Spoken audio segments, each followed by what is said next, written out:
Hi everyone, welcome to Global Online. This is Ankita Sood. Paper one में research aptitude का एक बहुत ज़रूरी टॉपिक है, रिसर्च की वैलिडिटी और रिलायबिलिटी.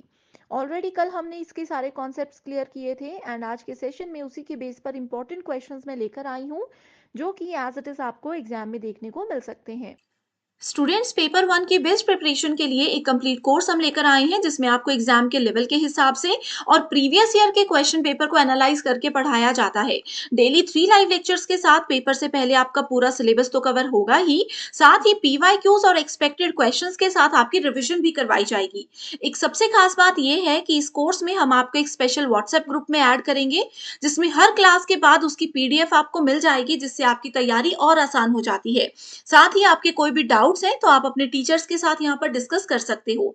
अपडेटेड मॉक टेस्ट है जिसमें से as it is questions exam में आते हैं एंड इसके लिए न्यू बैच जो स्टार्ट हो रहा है लिमिटेड पीरियड के लिए ऑफर लेकर आई हूँ, जिसको ज्वाइन करने के लिए इन नंबर्स पर आप व्हाट्सएप के थ्रू कांटेक्ट कर लीजिए।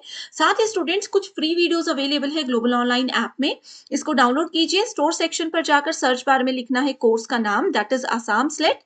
जैसे ही आप कंटेंट पर जाओगे आप देखोगे कंप्लीट कोर्स अवेलेबल है, लाइव क्लासेस आपको मिलेंगी, फुल सिलेबस मॉक टेस्ट के साथ साथ यूनिट वाइज प्रैक्टिस सेट भी आपको मिलते हैं जो कि बहुत ही ज्यादा हेल्पफुल है।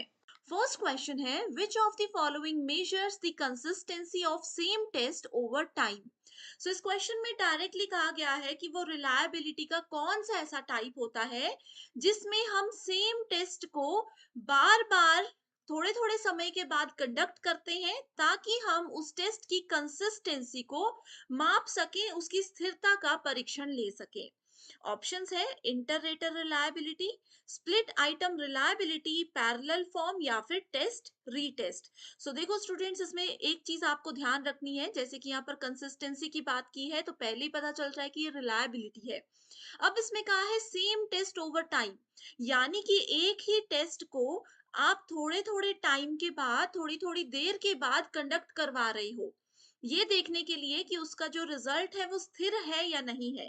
जैसे इसका एक एग्जाम्पल हमने लिया था कि अगर एक डॉक्टर के पास जाते हो आप अपना ब्लड प्रेशर चेक करवाने, तो डॉक्टर ये देखते हैं कि आपके ब्लड प्रेशर की स्थिरता है या नहीं।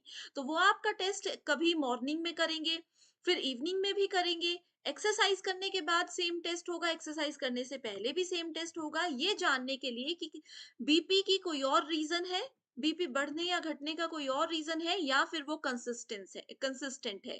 ठीक है, सो जब भी ऐसा टेस्ट होता है तो उसको कहा जाता है टेस्ट रीटेस्ट रिलायबिलिटी, यानी कि एक ही टेस्ट को बार बार कंडक्ट करवाना। सो करेक्ट आंसर है ऑप्शन नंबर 4। अगला प्रश्न है, which of the following depends on the judgement of the observer. Observer का मतलब यहाँ पर हम लोग रिसर्चर भी बोल सकते हैं। अब देखो, रिसर्चर ने अपने दिमाग में एक आइडिया लिया था किसी चीज का, यानी कि उन्होंने एक जजमेंट अपने माइंड में ऑलरेडी बना रखी है, तो हमें बताना है कि जजमेंट ऑफ ऑब्जर्वर की अगर बात करें तो वो किससे रिलेटेड होता है। Construct validity, face validity, content validity या फिर none of the above. So construct validity होता है कि जो चीज आप कंस्ट्रक्ट करना चाहते हो वो एज इट इज बन रही है या नहीं। जैसे इसका एक मैंने आपको बेडरूम, एक हाउस वाला एग्जांपल दिया था कि एक घर में आपने bedroom, kitchen, drawing room, living room ये सब बना दिया, लेकिन आप बाथरूम बनाना भूल गए, तो ये कंस्ट्रक्ट इनवैलिडिटी होगी, वैलिड नहीं बना, आप जो बनाना चाहते थे वो वैलिड नहीं है। तो ये वाला ऑप्शन तो यहाँ पर नहीं आएगा। फेस वैलिडिटी होती है कि जो चीज आपने इमेजिन की थी, ठीक है, या जो चीज के लिए आप रिसर्च कर रहे थे वो चीज एज इट इज दिख रही है या नहीं, इसी को कहते हैं जजमेंट ऑफ द ऑब्जर्वर। कि ऑब्जर्वर ने, रिसर्चर ने अपने माइंड में जो एक आइडिया लिया था, एक चीज जो दिमाग में लेकर चले थे, उस चीज को यहाँ पर जज किया जा रहा है, वो चीज एज इट इज दिख रही है या नहीं दिख रही, ये होता है फेस वैलिडिटी, जिसको आप अंकित वैधता भी कहते हैं। सो करेक्ट आंसर हो गया ऑप्शन नंबर 2। अगला सवाल है, the degree to which observed values scores are free from errors of measurement refers to what. अब देखो यहाँ पर कहा है कि आप एक मेजरमेंट कर रहे हो रिसर्च में, कुछ माप ले रहे हो रिसर्च में, आपको देखना है कि क्या वो एरर से फ्री है, क्या वो त्रुटियों से मुक्त है, क्या उसमें कोई गलती है या नहीं है। ये चेक करना होता है अगर, तो क्या यूज होता है। रिलायबिलिटी, वो आपकी विश्वसनीयता को चेक करते हैं आप इसमें। कंटेंट वैलिडिटी, कंस्ट्रक्ट वैलिडिटी या क्राइटेरियन वैलिडिटी। तो इस सवाल के लिए एक ट्रिक आपको ये बता रही हूँ कि देखो, वैलिडिटी हमें बोलता है कि जो कार्य हमें दिया गया है, क्या हम वही कार्य कर रहे हैं या हम किसी गलत ट्रैक पे चले गए हैं।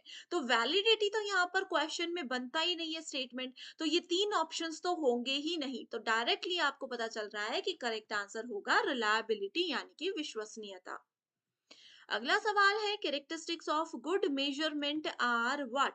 सो गुड रिसर्च भी आप बोल सकते हो, गुड मेजरमेंट के बेस्ट क्या हो सकते हैं कैरेक्टरिस्टिक्स। तो देखो, रिलायबिलिटी तो होगा ही, ये हमने पढ़ लिया है। वैलिडिटी भी होगा ही, ये भी हमने पढ़ लिया है। सो 1 and 4, सो 1 and 4 यहाँ भी नहीं है, 1 and 4 यहाँ भी नहीं है। सो अब देखते हैं 3 ऑप्शन या 5 ऑप्शन में से करेक्ट कौन सा है। तो 3 हमें बोलता है ऑब्जेक्टिविटी, एंड ऑप्शन 5 बोलता है प्रैक्टिकेबिलिटी, कि प्रैक्टिकल अप्रोच आपकी होनी चाहिए या फिर एक ऑब्जेक्टिव होना चाहिए कि रिसर्च आप क्यों कर रहे हो। सो दिखती सी बात है, ऑब्जेक्टिव आपका होना चाहिए लेकिन प्रैक्टिकल अप्रोच आपको फॉलो करना है। अपनी इमेजिनरी जिंदगी में नहीं जीना है, रिसर्च के दौरान एक प्रैक्टिकल व्यवहारिकता आपको फॉलो करनी है। सो इसलिए करेक्ट आंसर है ऑप्शन नंबर 1, 4 and 5। नेक्स्ट है, Cronbach alpha is used to assess an instruments. अब देखो, क्रोनबैक अल्फा इसमें याद रखना है सिर्फ आपको, लॉजिक कुछ नहीं है, ये किसको चेक करने के लिए बनाया गया है, इससे आप रिलायबिलिटी चेक कर सकते हो अपने रिसर्च की। एग्जाम में ये आया है, previous year question 2022 UGC net में, ठीक है, तो ये पूछा जा सकता है सेट एग्जाम्स में भी।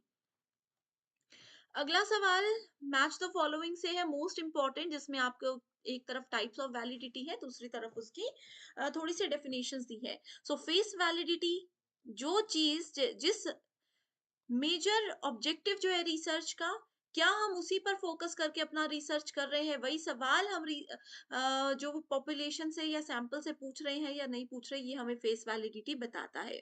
Indicates the extent to which the measurement is used. ठीक है, सो यहाँ पर देखो, इसी से आप लोगों को करेक्ट आंसर मिल जाएगा कि face validity is related to compare a new test to an already established test. Okay, sorry, face validity is related to indicates adequacy of instrument, की जो इंस्ट्रूमेंट, जो चीज, जैसे मान लीजिए आपने एक मशीन बना ली जो कि स्पेशली किसी पर्सन का वेट चेक करने के लिए है, तो ये एक इंस्ट्रूमेंट आपने बना लिया। ये एडुकेसी बताता है कि जिस कार्य के लिए ये मशीन बनाई गई है, क्या ये सच में फेस पर वही काम कर रही है, कि सच में वही दिख रही है।